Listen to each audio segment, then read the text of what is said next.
So here's a classic study on eyewitness testimony. This is a really good one. 47 on rumor transmission. So Gordon Allport, I don't know, Leo Postman, they showed people this picture of a white man and a black man having an argument on a train or something. And in this picture, the white man is holding a razor blade. Okay? Now they had people look at this picture, and then they had them, tell this picture to a second person. And then the second person had to tell it to the third, to the fourth, all the way up to the sixth. After 6 tellings, almost every time when the sixth person described what the picture was about, they described it that the razor was in the black man's hand. I mean, it shifted hands at some point along the way. So clearly this is how rumors start. Okay, this is exactly what rumors are about. This is interesting. There is clearly, stress reduces eyewitness ability, and that's troublesome because clearly in situations where we need an eyewitness, chances are there's going to be stress because there's a crime or something going on. However, there are correlations between certain people are better witnesses than other people. People that score high on an anxiety test and a high on a life stress test tend to be bad at eyewitness testimony. It almost feels like it would be possible to identify the general credibility of a witness. Now, this sounds creepy, but it seems like a noble goal to quantify this general credibility because the jury is doing this. Again, think about short paper 8. The jury is doing this without instructions. They are saying how credible a witness is. I don't want to date these lectures, but we just had one in the news.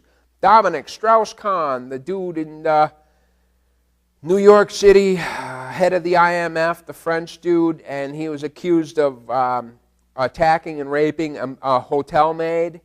And what happens is the defense attorney, the defense for Dominic Strauss-Kahn, goes out and looks into the background on this woman, finds out that she has previously prostituted herself out to hotel guests.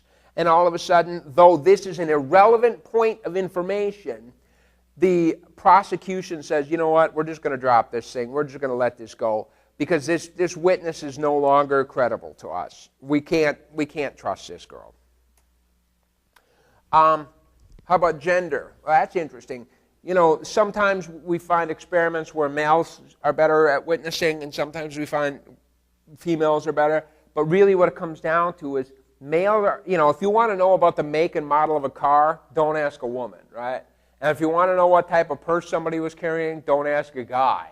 It depends on what it is you're witnessing. As a general rule, males are better witnesses for appearances and surroundings, and females are better witnesses when dealing with clothing or actions. Okay? So it depends on what it is you need to witness. Of course, eyewitness ability changes with age. Young children, not so hot. They rapidly improve. This is their ability with time. Perhaps there's a drop-off at the end as your cognitive functioning goes down, your eyes get worse, your ears get worse, things like this. Children can be good witnesses, but what we find is that they're suggestible. Children are very suggestible. If you take a 3-year-old, maybe even a 4-year-old, it's very simple to get them to say anything you want. I can just imagine a scenario where I can imagine saying to my daughter, when she was that young, okay, baby, did you see the purple squirrel on the way to school this morning? No, Daddy, there was no purple squirrel. Come on, when we were sitting waiting at the train, don't you remember up on the telephone pole? No, Daddy, come on, think. Don't you remember he smiled at us? And then pretty soon, if I just push hard enough, pretty soon that 4-year-old is going to go, I do remember, and is going to start to add in information of their own. Now, there's been a lot of studies showing that adults can be led to do this as well. Lost in a Shopping Mall, the Elizabeth Loftus study, which I won't talk about here, was classic, where they could get full-grown adults to not just remember something that never happened, but to fill in details of an event that didn't occur. We find that witnesses are difficult because usually the police, whenever a child has to be a witness, it's probably going to be a crime against a child. And the police are very averse to crime against children. And if there's even an accusation of crime against children, the person that is accused is all of a sudden the number one bad guy. And so what will happen is, of course, the police really want to make an arrest on that scumball who's just been accused, right? Has been accused, that's it. And so the police are very, very biased when they interview children, much more so than other situations. Often they use things like little interview dolls, you know, these little dolls, perhaps you all have seen them, therapy dolls to talk about sexual abuse. These things are the worst things imaginable. If you take these little sex abuse dolls and you give them to children and you put them in a room and let them play with them, they take their fingers and they jam them up the butts and up the privates, and that's just what kids do. So when you take a child and you go, show me where he touched you, and they touch the butt, you know, like that's what kids do, because that's the most... All right, who did not take the clothes off the Barbie doll to check out what was in there, okay? That's what kids do. So what about elderly witnesses? They tend to be more suggestible. Sometimes their memories aren't so good, in particular source information. Source information makes reference to not necessarily the memory itself, but where they learned it. And so they're more likely to confuse the source of something or where they learned something from. I'm not going to do all of this. This is better for a cognitive. I mean, this is interesting. This is very, very interesting. But this is perhaps better for the cognitive class or the psych and law class. I'm going to kind of leave some of that stuff. This is interesting. Look at this. They had physicians examined. They just looked in the ears. A few weeks later, the kids were asked. Then they were, did he touch you anywhere he was not supposed to? Out of 100 kids, 15 said yes, and one said the doctor stuck a stick up my butt. All right? Now, we know what happened. We know that the doctor looked at their ears. That's it. That's all the doctor did. 15 kids said the doctor did something inappropriate. One said stick up the butt. You want to talk about a problem? When accusations fly, especially when the accusation is about child molestation, especially here in the year 20, whatever, 11 year, I don't even know what year it is anymore, especially in the modern age, as soon as that accusation is out there, it's gone. I've always felt bad for poor Michael Jackson, though, I mean, I think the guy made some really bad choices in his life. But when he was accused of child molestation, the truth didn't matter anymore. That accusation grew and breathed a life of its own, combined with rumors and all kinds of other stuff. And maybe the guy was innocent, maybe the guy was guilty. For sure he was guilty of bad judgment, but bad judgment is not illegal, okay? So I don't know whatever happened with him in that, but once that allegation was out there, and it's kind of a scary thought that that kind of an accusation could land in anybody's lap, okay? Here's a very classic one. This is Elizabeth Loftus' study, and if you don't know this study, boy, you're going to know this study. This is one as a psych major you need to know. They videotape an accident. Here's this accident, 2 cars crash. Half of the people, they simply ask, about how fast were the cars going when they hit each other? And the other half are asked, about how fast were the cars going when they smashed into each other? Now, everybody watches the exact same video. But if people are said, you know, people are asked how fast were they going when they hit each other, people are like, I don't know, 30 miles an hour. If they are asked how fast were they going when they smashed into each other, people go, I don't know, 42 miles an hour. So all it took was one word and the question. Now, both groups watched the same video. Both groups, in theory, have the same memory, right? So why would one be so much different? The problem, and this is very, very big problem, is that lawyers are not unbiased. Lawyers clearly have one side to win.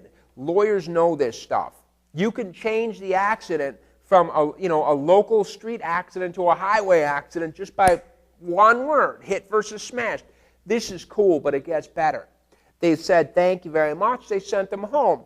They brought them back 1 month later, and they said, you know in that movie you watched, was there glass in that accident?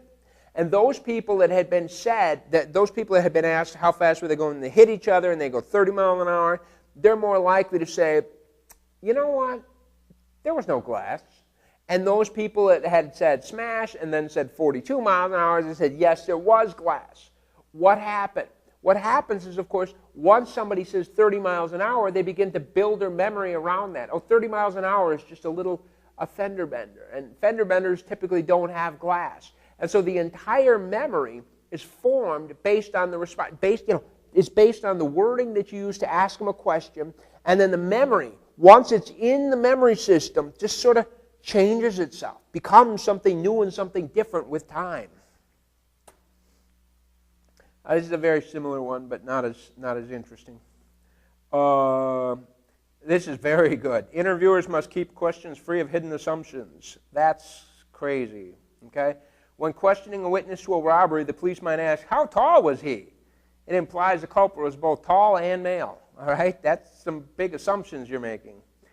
All right. Let me look. At lineups, witnesses assume that a true suspect is present.